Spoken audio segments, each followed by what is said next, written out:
Hey guys, today we are going to take a look at the new Starved song, The Things We Didn't Ask For, and I'm going to kind of go over how I mixed it and how it was produced. So, on this one here, we are not using live drums. You'll notice we're using, it says Superior Drummer here, but we actually use SSD5, that's Stephen Slate Drums 5, and I'll kind of go over the kit that we're using here. Didn't really feel the need to record live drums for it since this new edition that he just released is pretty badass, and it's very customizable and easy to work with, and they sound raw and good. So here's kick, snare, drums, cymbals, you get it. So, I have a different kind of setup here for this. So we found a good core pack that I enjoy. They sound kind of raw, not too processed. I took most of the processing off of the interface here. I am using a couple blends here for the kick. I got kick 2 and black kick, and then I got this layer kick depth, just adding a little sub to the kick. And that's basically it here. So we can take a look at each individual package here for the drums themselves. For this one here, I did more of a top-down mixing approach. As you can see, all the red tracks here are all the drum tracks. I did not do too much processing to each one. As you can see, most of my work is on the bus tracks here. With the top-down approach, I didn't feel it necessary to go over and do too much to the individual tracks. For this here, we started off, I just threw Ozone 9. I made a preset for this album, kind of working off one that was already there. I just made some tweaks to the EQ. We got an imager here. Dynamics, not really doing too much, just controlling some of the different bands here. And the maximizer is really what's doing most of the heavy lifting here. So that's basically it for the Ozone. After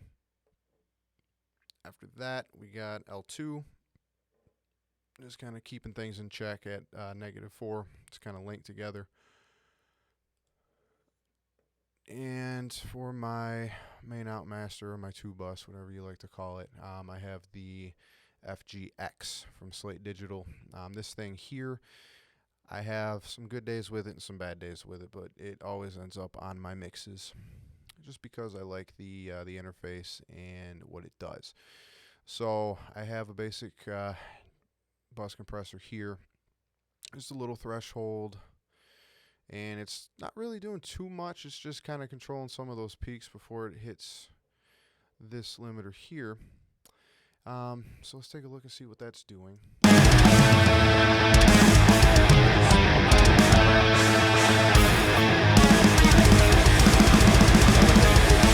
When things get popping here, I love to use this as a little meter here. So as you can see, it's peaking out at -7.1 right now. When the vocals kick in, it goes a little bit louder than that. But I always think that, for what we're doing here, -8 to -6 is kind of the safe spot as far as before it starts getting all crackly. It really depends on how hard you push it. Most of the time with this here, I'm using some low punch. On this track in particular, I didn't really need to because of what we did to the kick and how the bass is hitting. So I did have a little bit of a detail boost here, and the dynamic perception lifted just enough to give you that perceived loudness. So you'll see when the vocals kick in how this starts to go up just a little bit more than what it is. So I'll let that play for a sec.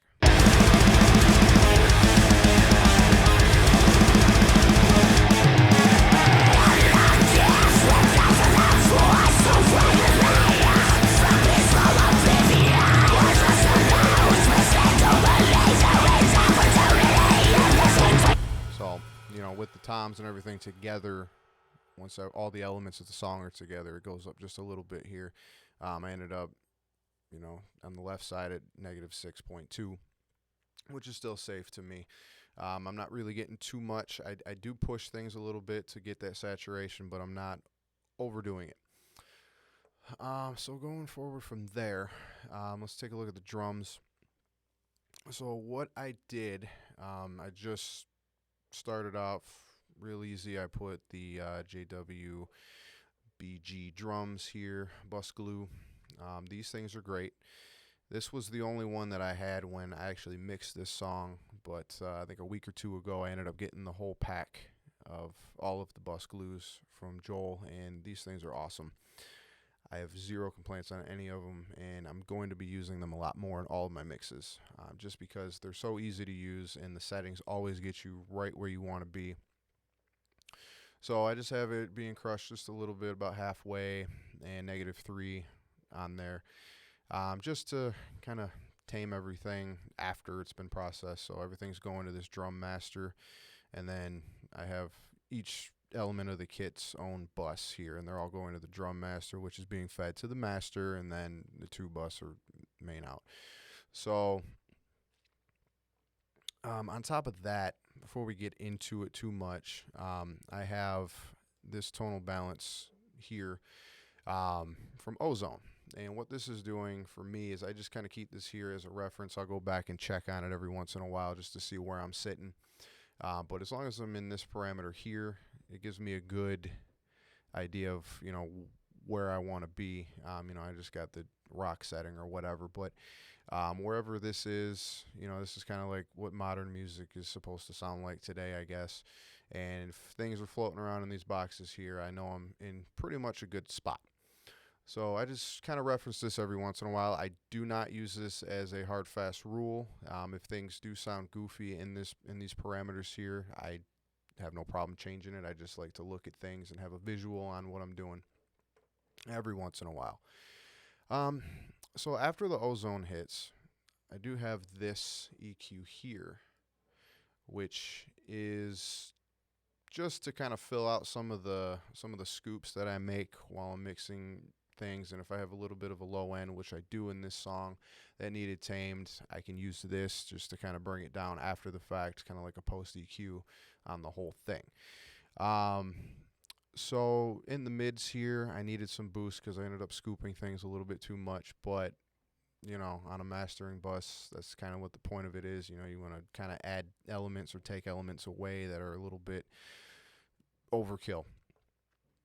So this is kind of what the final EQ on the whole thing looks like after I was done. I just thought it needed a little bit of a low mids boost, and some of the higher mids are a little harsh, so I just tamed them a little bit. I thought it sounded cool. So let's listen to it and see what it sounds like with and without that, and you'll see what I'm talking about.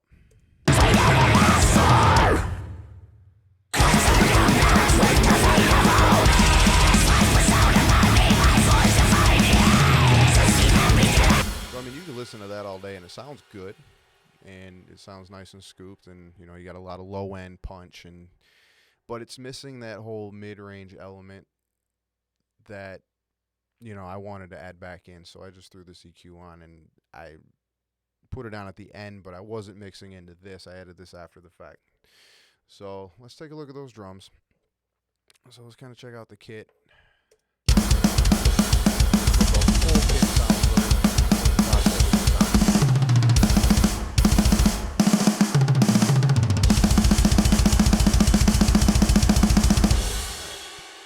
So what I ended up doing was, with that Steven Slate kit that I have here, I just kind of went through and looked at things and kind of listened through and saw things that were missing that I thought we could bring more to the table with.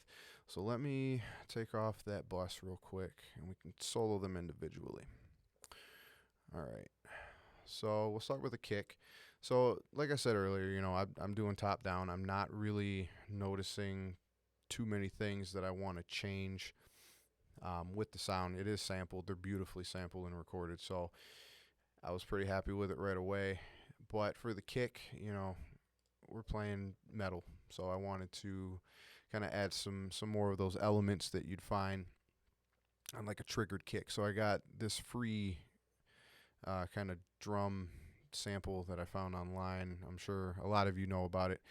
But I mean, I got the Inferno, the Darkness, and the Lethal. So Inferno's probably my favorite one, so I kind of pushed that one the hardest. And I got this whole thing at a 70% mix on the main kick mic. So I also have those other two that I showed you. We got the black kick and the sub over here. So I just kind of got those ducked a little bit. But I just added it to the element of the main kick sound, and it's got that clicky. This one's a little darker, and that one's got that wet, punchy sound to it. So without that, and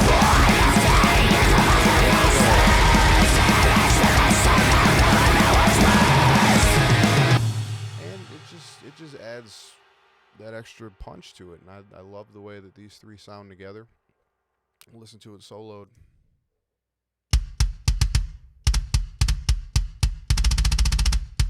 Take it out. Sounds good. It's just a little dull.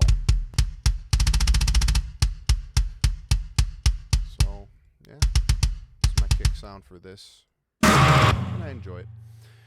These ones I kind of just left alone. I just I turned the volume down a little bit on them because I don't want them to be the most apparent part of the kick. I just wanted them to have the support. As for the snare, I did add just one sample from that same free kick snare. That same pack there. I got the snare and the kick. This Black Beauty one, love that snare tone. So I have the detail on trigger all the way down. You would probably not want to do this if you were micing a real kit and trying to sample replace.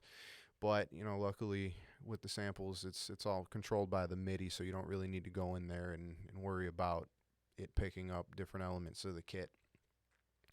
So I have it on 0 because sometimes we'll do like ghost notes on the MIDI, and those tiny velocity hits are not going to come in very well if you don't. And that's the good thing about these particular samples as well, is they do read the velocity. So, if it's got a lower velocity, it's going to sound lighter. So it's amazing that whole thing is free. So I got the snare at about a 50% mix here. So it's still blending in with the other snare from the Slate kit. And I do this a lot when I'm recording real drums as well. I'll blend the sample in with this, and then if it needs more reinforcement later, we can always add in a one shot or something and put it where you want it instead of fighting with the dynamics of the trigger all the time. I'm not gonna go in here and go into the suppression and all of that. So I just like it to be simple and easy. So that's kind of how I do it. So together with the snare,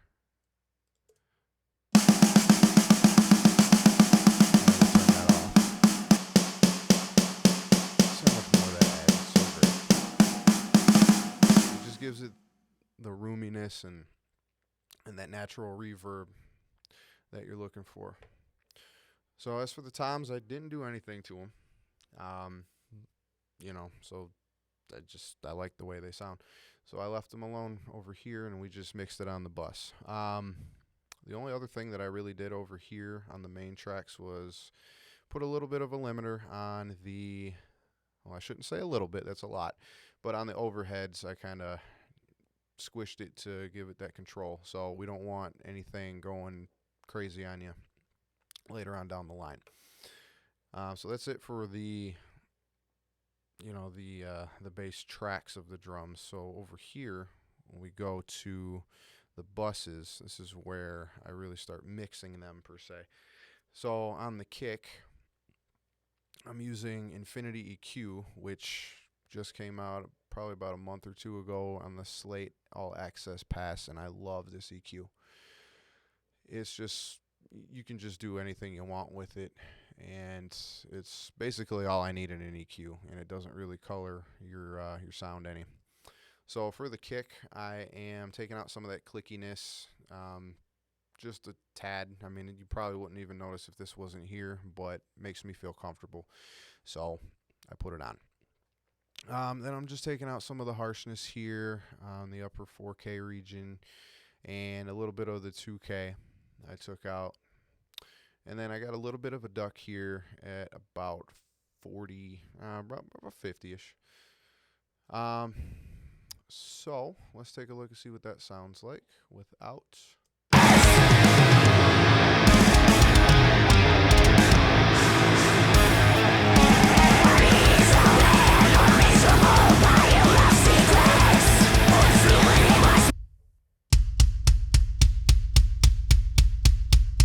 Just kind of takes away some of that extra wetness that isn't too flattering to that kick drum.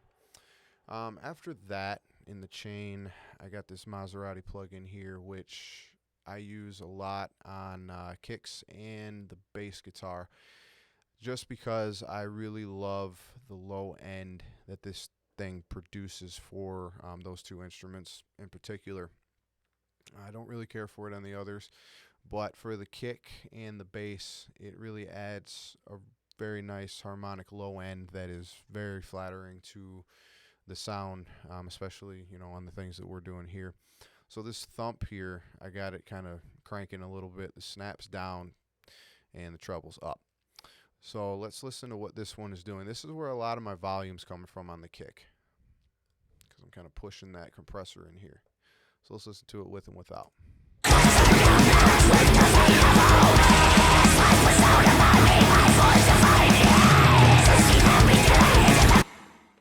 Oops.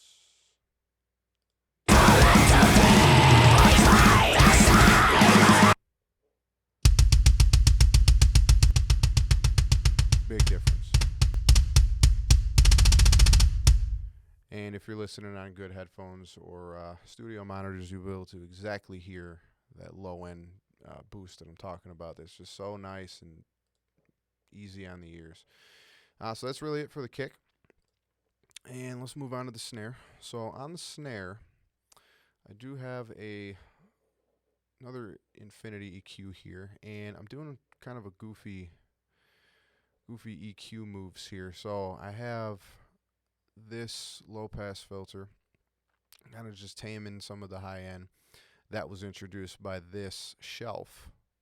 And what this shelf is doing is basically just giving us that extra snap on that snare on the top end, adding a little bit of that extra ring that you'll hear in there. I wanted to accentuate that so that the snare cut, but then I needed to tame it a little bit because it was too much. So after that, this harsh frequency right here, at probably about 5.5, somewhere around there. I took that out just because of this boost as well, and right around the 4300 mark, I took that down, and here at 2K, I removed some of that clanky snare sound just to kind of make it a little more pleasing. We did a little bit of a 250 boost here for that low end thump of the snare. I wanted to capture that, make sure that, the snare didn't sound like an empty void. And then I boosted a little bit of the upper mids here at about 1K on a broad band here, just to kind of bring some life back into it. So let's see what this guy's doing here.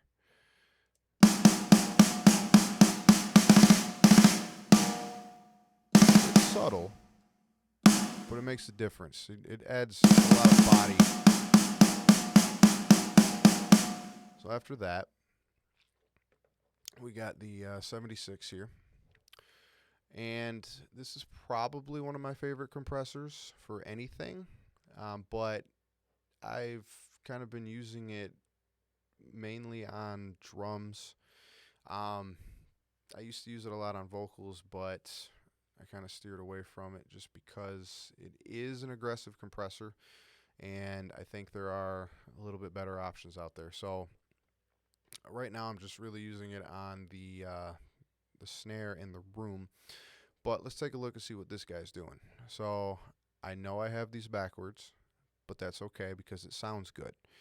So I have analog off always on the Wave plugins. It just adds that extra noise floor that you don't need. A little fluttering in the distance there. So I'm not pushing it too hard, probably about -3 or so, but let's take a look. I could be wrong.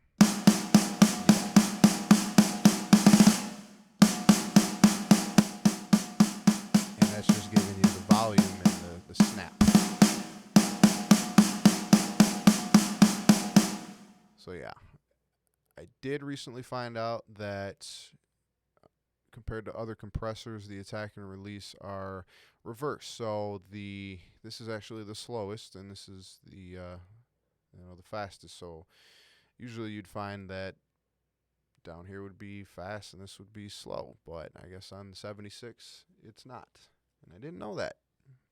Thanks, internet. So that's what that's doing, and I think it's adding a lot of that snap to the snare.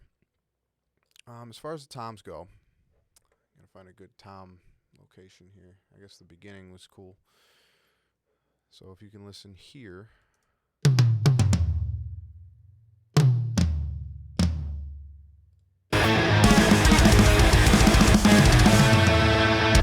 They just sound pretty big. I like the way that those toms in particular sound. A little more so than the rest of the kit. These ones sound more natural when they're raw, and then when you start adding the EQ and compression to them, they really shine and they sound really heavy.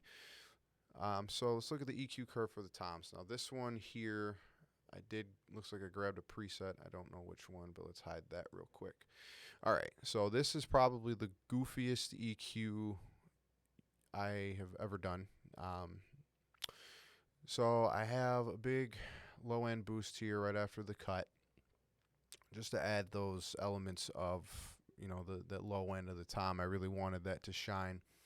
And I have a little bit more of a low mid boost here along with this cut on the low cut. It's also doing a little bit of a boost.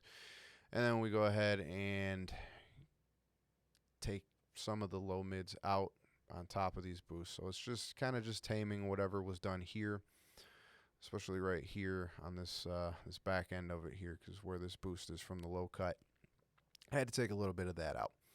So for my toms, I like a nice smacky tom. This high-end boost here is a little dramatic. We're going, a little over 6 dB boost on that, just to add that, the stick smack in the flub, I guess. That's probably not the right word, but we're going to roll with it today. And then I got a little bit more of a 5K boost underneath that just to accentuate that. And then we're going to take some of it away with a nice easy slope here on a high cut. And let's listen to that with and without. So we'll solo that, and then let's take it off.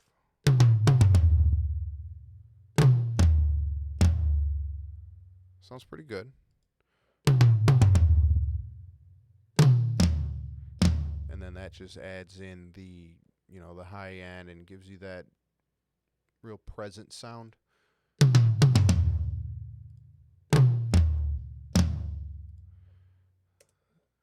All right, so that's it for the toms. Let's move on to the cymbals.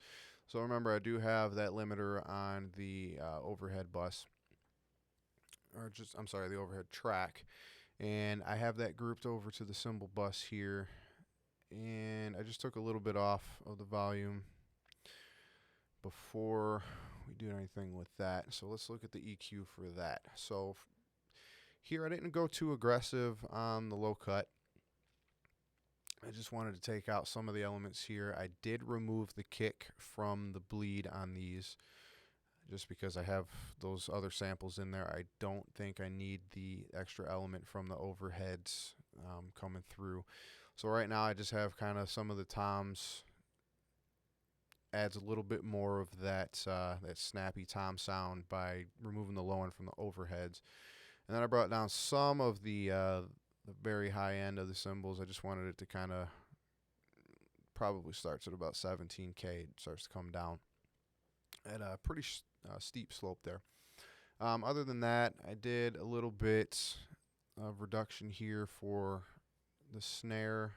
Kind of got some of the boxiness of the snare out of there, and just some harsh frequencies here. So let's take a listen to the overheads and kind of see where they're at with just the EQ.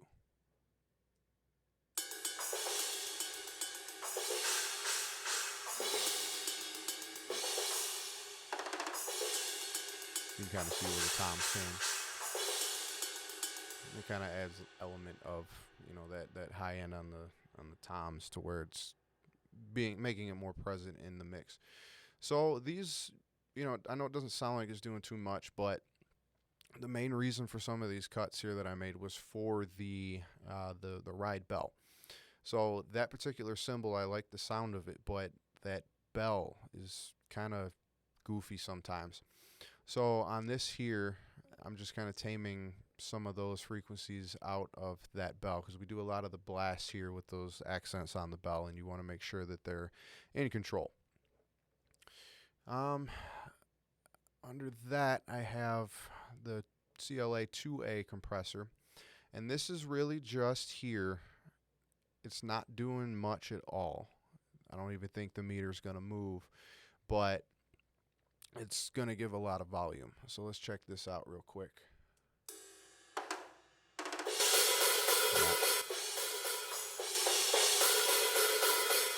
So it has a lot of perceived volume. So let's check it out in the mix with and without both of these.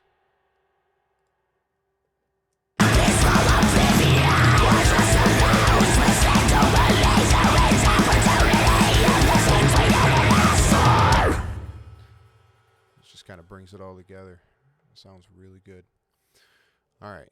So for the rooms, I like my rooms to be a very particular way, especially for this style of music. So when I'm using the program drums, and it's all sample based, it's all controlled, and you can really do anything that you want with it.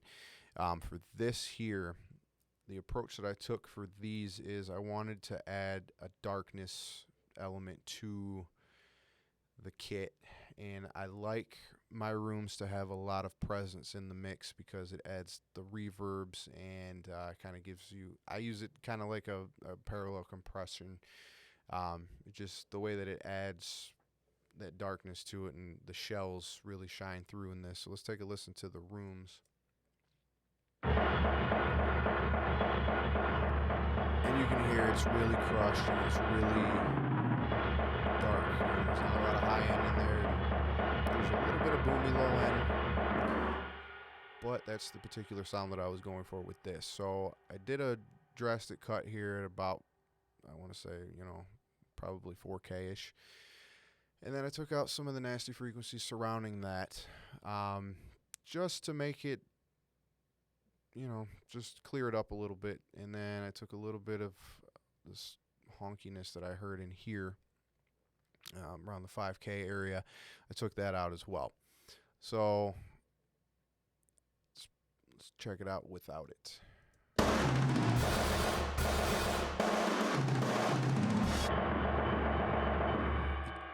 It sounded great by itself without it, but I would have used that either way.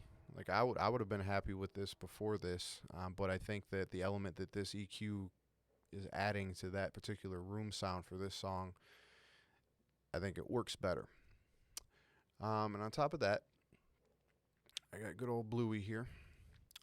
So on the 76, I have this just completely obliterating everything here. So you see it's -10, sometimes low. So I only have it down about -5 in the mix, because I like it to kind of shine through. So that's the rooms. Now let's listen to the whole kit here.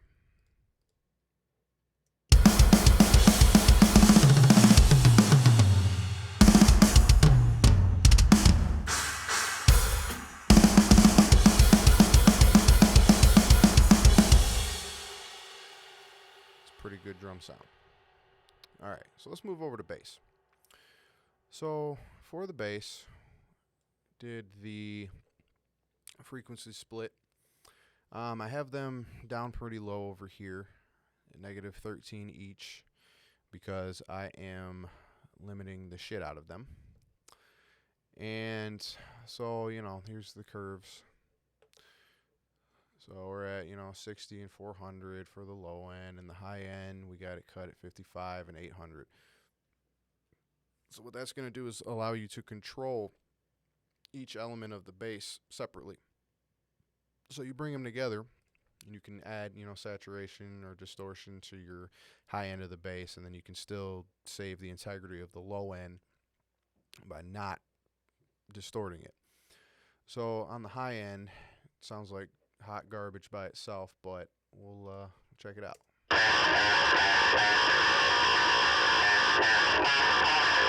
And that disgusting sound is all thanks to the GTR plugin. I don't think I've ever seen anyone use this. And I usually just use the Cubase generic amp sim distortion, but I was looking for something a little more nasty. So I got this goofy Inferno amp sim and just a 212 with a 409, and it's really bad, but it sounds cool when it's all in the music. So here's without it.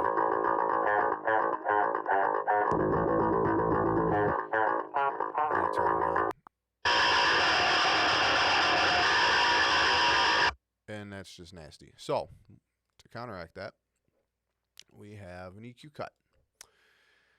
And for this EQ, and I really, when I started mixing this, I already had this part done when Infinity EQ came out. So I wish that it came out sooner, but this is what I used, and it did just fine. So, you know, I just basically went around and swept around and found the nastiest frequencies caused by that Inferno amp sim and just took them out. So I know it doesn't sound like much, but that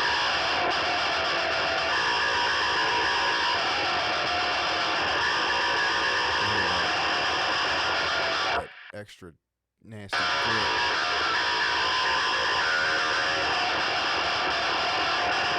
Yeah, that had to go. So that's still very displeasing to listen to, but it's not as displeasing as it would have been without that EQ cut. All right, so on top of that, and this goes for both. So here's the high-end limiter, and here's the low-end limiter. So, you know, with all of this here on the high end, with the amp sim and all of that, we got a significant volume boost, so I had to tame that a little bit with an L1. Crushed both, took it down. On the low end one, I'll only have it crushed, you know, just down -5. But look at what it's doing.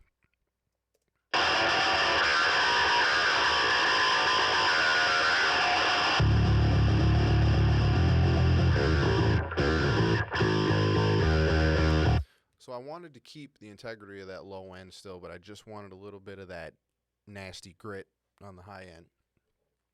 Underneath this on the low bass, we have the R bass, and I have 66 hertz, and just kind of played around with this. No real rhyme or reason for it. I just kind of messed with it until I got a good satisfying low end out of the bass. And just the limiter, and that's it for the bass on the tracks. And then over here is where on the bass bus we kind of went through and added in the compression. So on this I have a 2A, and it's kind of heavy. It's about -5 on there, but it's doing its job. So on top of that, we got the Air EQ, which is also from Slate, the Slate package. And this is also kind of a weird EQ. And this is where most of the moves are made for both basses, because this is going to this bass bus here. So this is kind of, you know, I'm giving a low end cut and a boost. Same thing with the high end. And then I just kind of went through and looked for things that didn't really help the mix at all. You know, we had to remove a lot of elements from that nasty tone. And then Maserati on the bass is probably one of my favorite things to do to it. So listen to the before and after.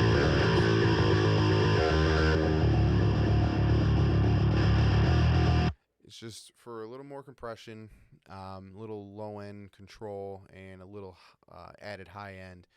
And it's not really doing too much. I'm not hitting it too hot, but I like what it does to the sound of the bass.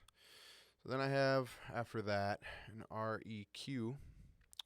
And a couple more frequencies that still were sticking out to me after I added the Maserati. And I did a cut at 70 hertz here. Pretty steep one, and then I took some of the high end out. Then after that, good old max bass. Kind of hanging out with the 60 hertz range.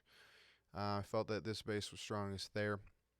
So we're just doing a little bit of an addition to that just to kind of tighten it up a little bit, make it sound bigger. Then we hit that whole thing because we've added a whole bunch of stuff to it, and it's going to kind of get out of control. So we added the L1 to the bass bus at the end there just to kind of keep things in check.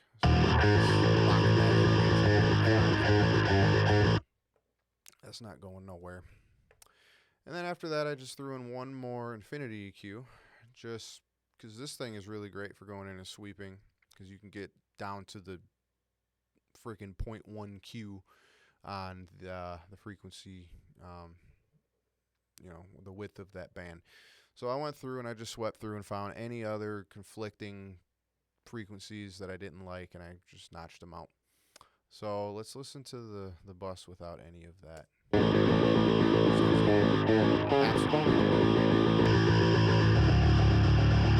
then at the end you get a nice bass tone for a metal song. So let's move on to guitars now.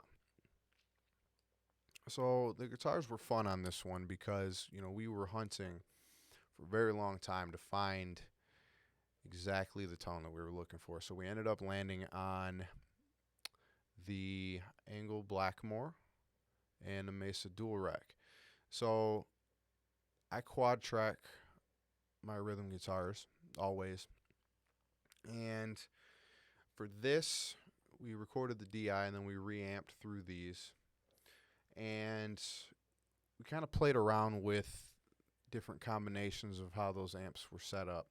So we did 4 cuts with the Engel, and then we did 4 with the Mesa, and then I kind of moved them around and found out a configuration that I liked with the combination of these. So we ran them through a Torpedo, which, if you don't know, is basically just a cab simulator. We got the rack mount one. I think it's a Torpedo Live, I believe. But, it sounds very real, and, we were more than happy to use it. So I took the Engel Blackmore, and I put them kind of panned at a little bit in, so they're not the hard pan. But these ones are kind of just as reinforcement. The tone for it is good by itself.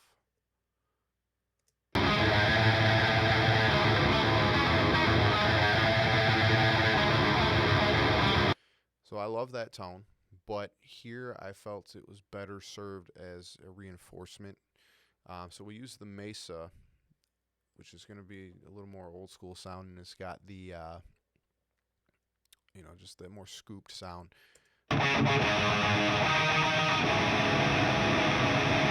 got a lot more high end on it, and it kind of brings the shine to the tone. But when you put them together, I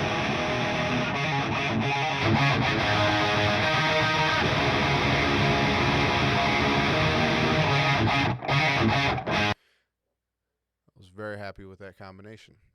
So again, I did not do any processing to the actual tracks themselves. I have them all going to a guitar bus, in which I have another Infinity EQ. And this one here, I'm doing just a little bit of a low cut here. It's nothing harsh because I used to take a lot of low end out of the guitars because I always thought that, that's what you were supposed to do. But then, with messing around with tones for so long and trying to find one that really, really worked and sounded well with the rest of it, I stopped doing that, So I have a pretty modest cut here at about 60, and it's, not a steep slope at all. It's just to take out some of that extra thud. So with these cuts here, with the amps combined, I had to go through and find a couple of the frequencies that didn't quite belong. So for this here, we got around 5K. I took a little bit out. I did not do a low pass filter at all. I liked the high end that was on these tracks, so I left them alone. A little bit of 2K I removed, and a little bit of probably about 400 and about 250, 300-ish. Just for those palm mutes. Now these are not big moves. I know the bands look like they are big, but I mean this one's -3. This one's like -1.5. So I mean it's not really too harsh of a cut. It just looks that way because this thing it'll zoom out a lot. So overall, that I just added a little bit of a standard mid lift, just to bring back some of the elements that were taken out. So let's listen to it without that.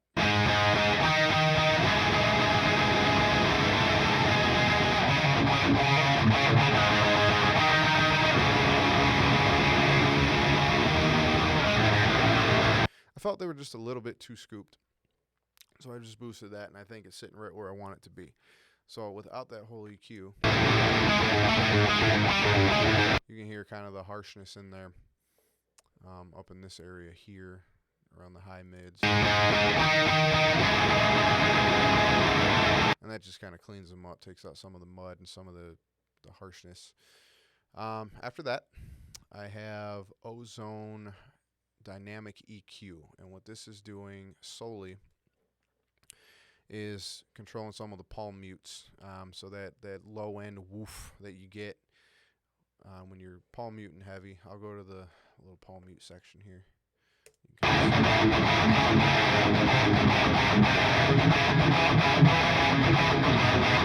So it's just kind of ducking when those palm mutes hit, just about -2, just to make room for the other elements like the kick and the bass. And it just kind of cleans it up a little bit. After that, I have an L1 Ultra Maximizer, and I'm just kind of limiting the peaks on it, just to control it, to keep it from going nuts on us here. That's basically all I got for the guitars. And let's see what is... Okay. So, now let's go to the leads. So for the leads, I only have DIs here. We did not reamp or do anything like that with these. Kind of just kept...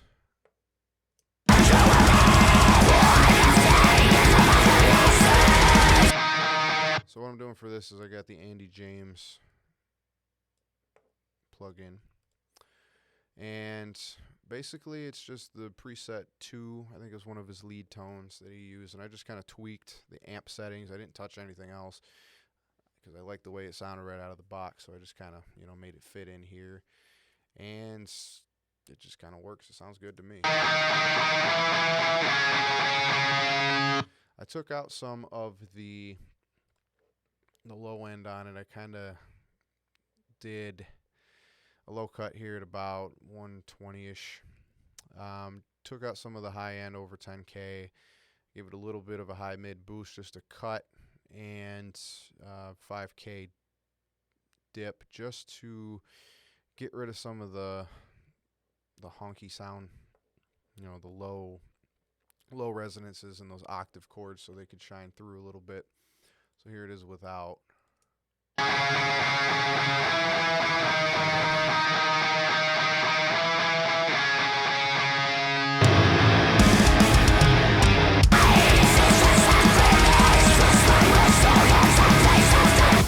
Makes it kind of shine a little bit more. It's a subtle change, but it comes through just a little bit. And then I have another L1 Ultra Maximizer, and I am just kind of crushing it a little bit, and then bringing the peak down just so it doesn't overpower. So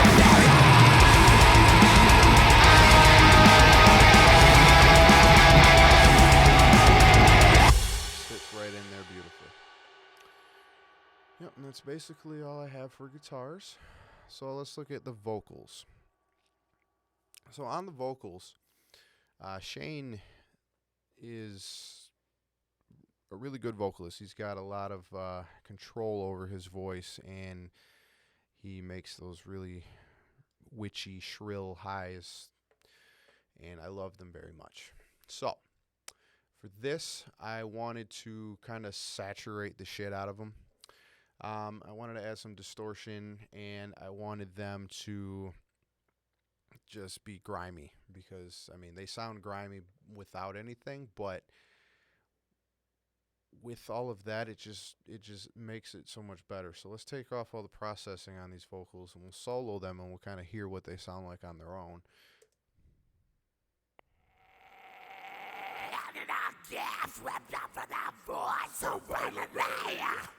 It looks like my effects is still on. Okay, let me turn that off. From peaceful oblivion, portraits to lose, misled to believe there is opportunity in the things we didn't ask for. So, as you can see, I mean, his vocals are a unique sound. They're very, he's got those witchy highs, and I love them. But, so for these vocals here, and usually we would come to my studio here, and we would, we would track everything here. But due to the COVID-19 pandemic, we were kind of limited to what we were able to do for a while here. So he ended up tracking these himself and sent them to me. So the microphone that he used wasn't per se my first choice, but they came out pretty well. I think the microphone he has is just the stock one that comes with the old PreSonus audio box USB with the kit, where it's got the microphone and the headphones, and it's like $200.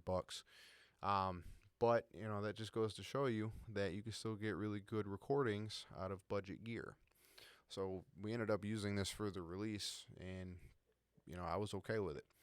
So I had a little automation here for these ramps where he's doing the high and it comes into the track. So let's put some processing on it. So the first thing that I did was gain reduction, and this is basically just the stock setting that you get when you open it up. I did not change anything on it, and this is what it does to it. Automatically gives you a good vocal sound.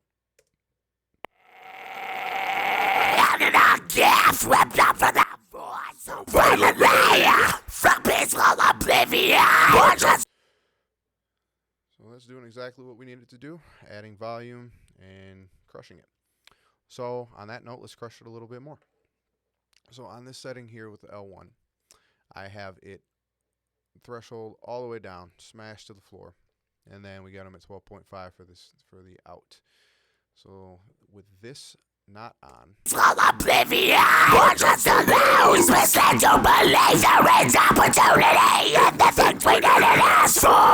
it's just adding that. It's not really adding any volume to it with the setting that I have, but what it is doing is you can hear that saturation coming through, and it's really giving you that extra grit on there. So after that, I did a little bit of EQing, and I wish that I used Infinity again, but like I said, I did this before that was out. So what I'm doing here is, with that particular microphone that he's using, it did have a lot of nasty nasally honk. So we had to kind of work around that. So I did put a little bit of a boost here in the 250 area, and then we did a gentle slope cut at about 200, 150, 200 in that area.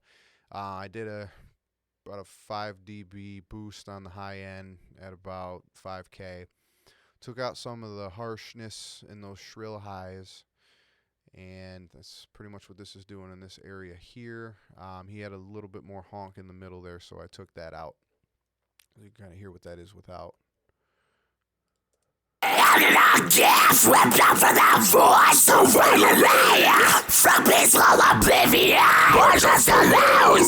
It just kind of brought it into where you want it to be. It's giving you a more of a fit in the mix sound.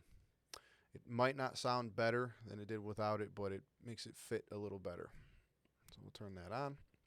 So after doing that EQ move, we did have to do an de-esser here, and I'm using our de-esser. This is probably one of my favorite de-essers here, just because it's so simple to use. Everything is pretty self-explanatory.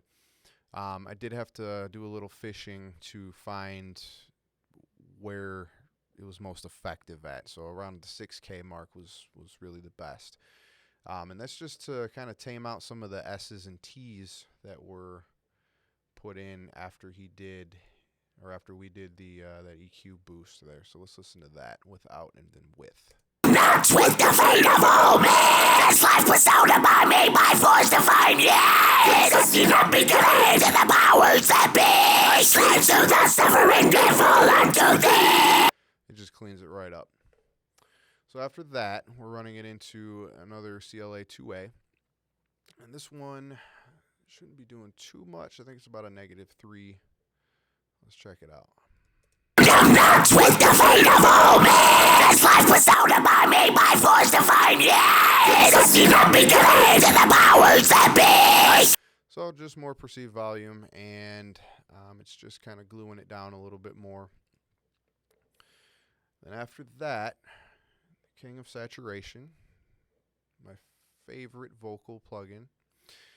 Well, it's not a vocal plugin, but it's the thing I like to use best on vocals, especially Shane with those highs.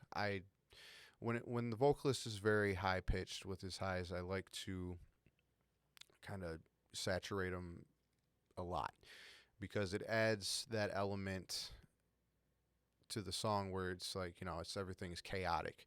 So with this here, I'm not really doing too much distortion on it per se, but I am using it in a way, I got a little bit of a high cut here and no low cut, tones right in the middle. Output I did bring down. It's all the way up on the mix, so it's completely wet. And the drive, I only got it like at 0.5. I'm not adding too much because there's already a lot on there.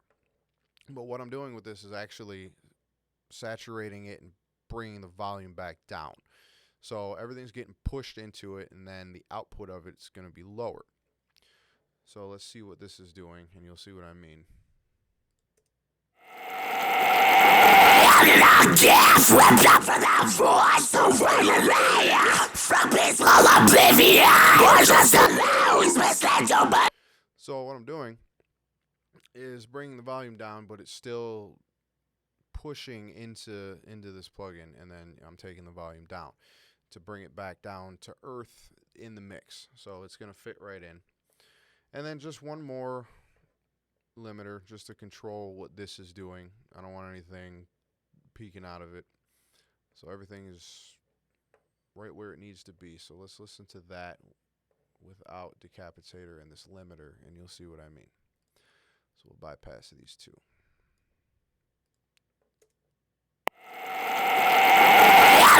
Death whipped up for the voice so violently. It's just overpowering everything. You saw the meters here on the L1. From peaceful oblivion. Just eating the entire song. So I will turn Decapitator on, and then we'll see where these are at.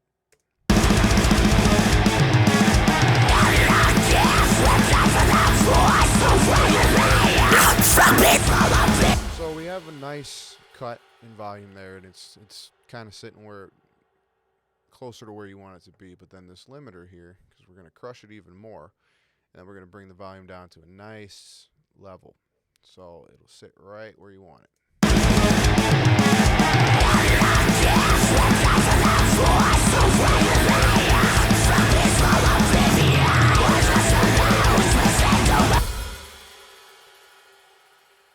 And after that, we'll go over here to the vocal effects.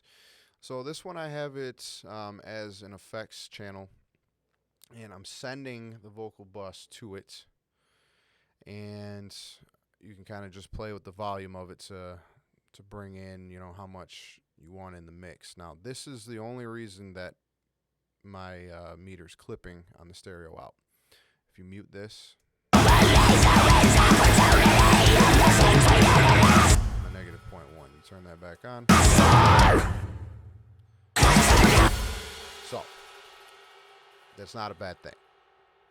The music and everything is mixed to a point to where it's going to not clip with all the limiting that we have. But this vocal effects is not being touched by any of the ozone. It's only being touched by the Slate FGX. So I'm bypassing all of that because I don't want to add any character to these. The only thing that I have on right now is the Verb Suite, and I have it on Vocal Heaven, and I adjusted it a little bit just to give it some more width, and just, so let's hear what this is doing.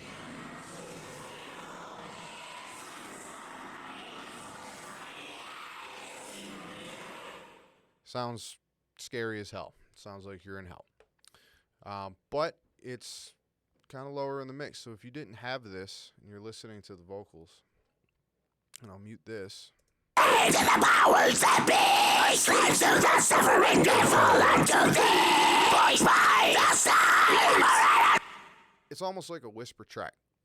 It adds that element of space behind his vocals. And then underneath that, I just have another limiter controlling that so that doesn't peak any more than it is. But yeah, that's basically the whole song here. If you think that there's anything that you would have done differently, let me know in the comments. It's always fun to kind of go back and look at things and see, what I did in certain situations. I did forget Godzilla hit. Okay, so before I leave you, we'll go over the Godzilla hit here. So this is an East-West sample. I believe it's a timpani of some sort, but it is just a huge boom, and it sounds like a cannon and like a bomb going off. So what that's doing is adding emphasis. So instead of using, I have an 808 and an extra snare, which I'm not using in this song because there's not really any heavy breakdowns or anything where I want more emphasis. But this right here, this Godzilla hit, this is kind of my go-to sound instead of the 808. Now, I know a lot of people like the 808, and sometimes I'll combine this with that just for an extra attack. But for this, I just felt it necessary to use this, and I use it exclusively all the time. So and that's just monstrous. So all I have on there is a clip, and I got it on ×2, and I'm just lifting it just a hair. If we take that off, just adds a little saturation to it. Turn it back on. Just makes it a little more crunchy. And just a limiter after that, just to kind of control the peak so it doesn't go over, doesn't overwhelm the track. So it's taking it down quite a bit. You take that out, it's going to shake your whole house. So yeah, that's basically everything to the song here. And I had a really good time recording this one, and we had a great time doing it. We had a little automation here on these reverbed out vocals.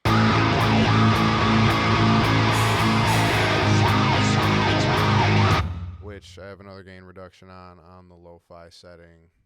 I turn the sleigh down, and just some EQ to give it that kind of far away sound.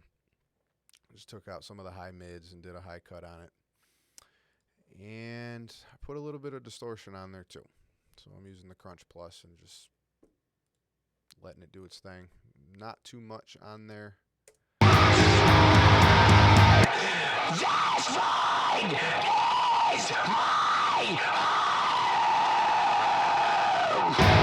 It's terrifying. Well, All right, guys, that was how I mixed this song, and it's pretty similar for the other ones we've released so far. We do have this template rolling, but there are some subtle differences in each one, depending on what the song calls for. It's always going to be different. You get a bass template going for the sound that you want for the album, but then you might need to adjust some things here and there. A lot of these things I'm using more or less in other songs. So let me know what you think. I hope you like the song. If you haven't checked it out yet, link to a guitar playthrough is in my channel here as well, and we're on Spotify and iTunes or Apple Music, and we're on Pandora as well. So give us a listen, and let me know if there's some different things that you would have done in this mix, and I'll talk to you soon.